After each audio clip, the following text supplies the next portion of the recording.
जय जगन्नाथ राधे श्रीकृष्ण। जदि कौनसी व्यक्ति जीवन में दुख कष्ट रोग आउ ऋणर बोझ अधिक लदी रही शत्रुर भय जदि लगी रहुची जेकोसी कार्य करुछंती अधारे अटकी जाउची ताहाले एही सबु समस्यार केवल गोटे मात्र समाधान आउ सेही समाधान हेउची प्रभु हनुमानकर शक्तिशाली मंत्र।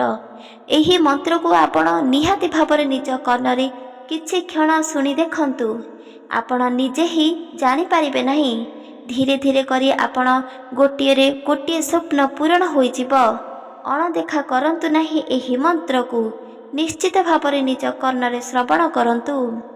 एही दुनिया रे जदि आज पर्यंत कौनसी देवता वंचित रहिछंती से हेउछंती केवल प्रभु हनुमान, जहा डाकिबा मात्रे सबुकिछि दुखर अंत करिथाए, सबुकिछि संकट दूर करिथांती। आउ सेही मंत्र को निहाती भाବରେ निज कर्णरे शुणंतु। देखु देखु आपणक जीवन रे जेते मध्य रोग रहिछि, जे कोनोसी भी ऋण रहिछि, सबुकिछि अंत घटिबो। शत्रु जदि विजय प्राप्त करुछि ताहाले तार अंत मध्य घटिबो। सी परास्त होइबो आउ सी आपणकर पाद निहाती भाବରେ धरिबो। आपणकर जे कोनोसी कार्य जदि अधारे अटकी जाइछि ता मध्य पूर्ण होई पारिबो। सत्य शक्तिशाली एही मंत्र को केबे भी मध्य भूलिबा उचित नुह। एहा मध्य सत्य होइथाए।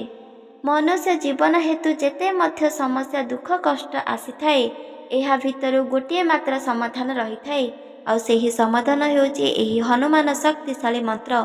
एही मंत्र को आपण जदि पाठ न करि पारिबे, केवल निज कर्णरे शुणिबे, ताहाले मध्य आपणक जीवन संपूर्ण भाବରେ बदली जिवो। आशीर्वाद मध्य प्राप्त हेबो। सेथिपाई एही मंत्र को केबे भी सुधा आपण भूलंतु नहीं। शत्रु को सदा सर्वदा परास्त करिदेव एही मंत्र। जेमितिका सखाळ हेउची ठीक से परिका स्वप्न न देखिथिबा जिंस मध्य आपण को अचानक प्राप्त होई पारिबो। सेथिपाई चलंतु सेही मंत्र को 108 थर निज कर्णरे श्रवण करिबा, नहले 21 थर आपण एही मंत्र को निहाती भाବରେ श्रवण करंतु। देखु देखु सबु किछि विपदर अंत घटिबो। आपणकर गोटी गोटी करी कोटिए मनस्कामना पूर्ण होई पारिबो।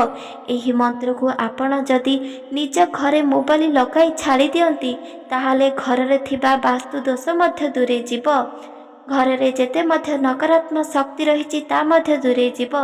सेतिपाई एही मंत्र को आपण निहाती भाବରେ विश्वास करंतु आ भरोसा रखंतु। देखंतु सकाଳେ जेपरि घटिबो ठीक से परिका आपणकर सबुकिछि विपदर अंत घटिबो। सेथिपाई चलंतु जानिबा सेही महामंत्र, जहा शुणिबा क्षणे सबुकिछि विपदर अंत घटिबो। ओम हनुमते नमो नमः। ओम रुद्रावताराय नमो नमः। ओम रामदूताय नमो नमः। ओम शत्रुविनाशाय नमो नमः। ओम हनुमते नमो नमः। ओम हनुमते नमो नमः। ओम रुद्रावताराय नमो नमः। ओम रामदूताय नमो नमः। ओम शत्रुविनाशाय नमो नमः। ओम हनुमते नमो नमः। ओम हनुमते नमो नमः। ओम रुद्रावताराय नमो नमः। ओम रामदूताय नमो नमः। ओम शत्रुविनाशाय नमो नमः। ओम हनुमते नमो नमः। ओम हनुमते नमो नमः। ओम रुद्रावताराय नमो नमः।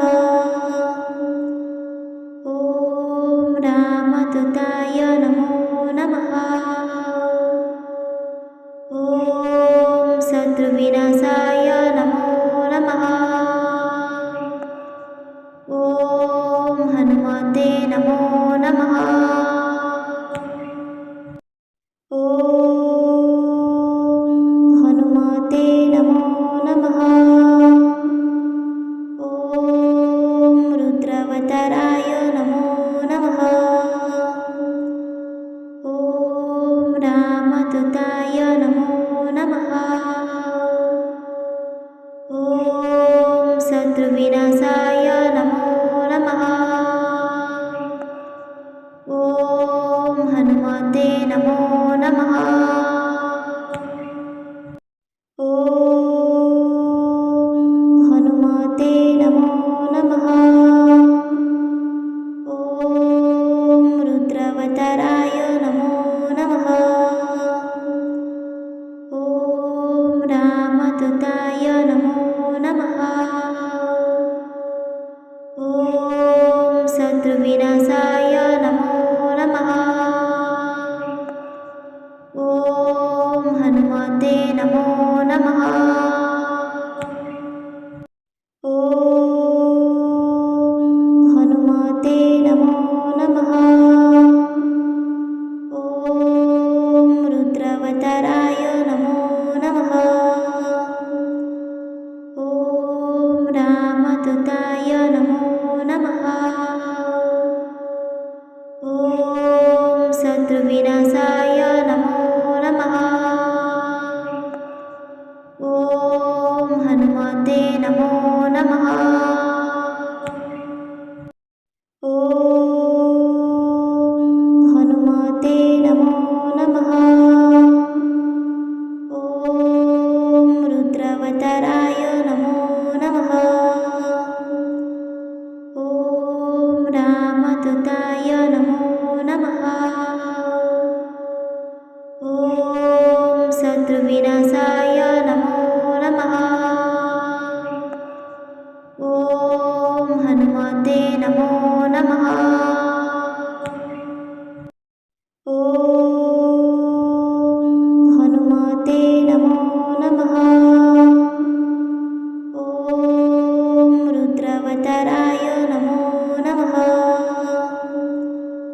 ॐ रामदूताय नमो नमः। ॐ शत्रुविनाशाय नमो नमः। ॐ हनुमते नमो नमः। ॐ हनुमते नमो नमः। ॐ रुद्रावताराय नमो नमः। ॐ रामदूताय नमो नमः। ॐ शत्रुविनाशाय नमो नमः। ॐ हनुमते नमो नमः। ॐ हनुमते नमो नमः।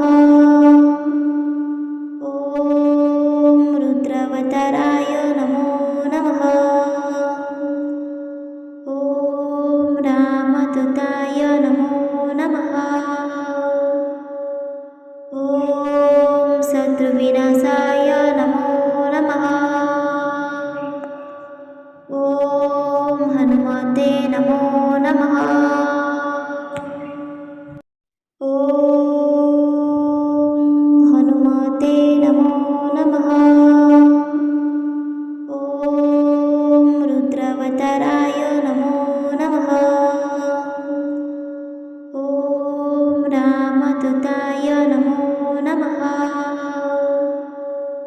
ॐ शत्रुविनाशाय नमो नमः। ॐ हनुमते नमो नमः। ॐ हनुमते नमो नमः। ॐ रुद्रावताराय नमो नमः। ॐ रामदूताय नमो नमः। ॐ शत्रुविनाशाय नमो नमः। ॐ हनुमते हनुमते नमो नमः। ॐ हनुमते नमो नमः। ॐ रुद्रावताराय नमो नमः। ॐ रामदूताय नमो नमः। ॐ शत्रुविनाशाय नमो नमः। ॐ हनुमते नमो नमः। ॐ हनुमते नमो नमः। ॐ रुद्रावताराय नमो नमः।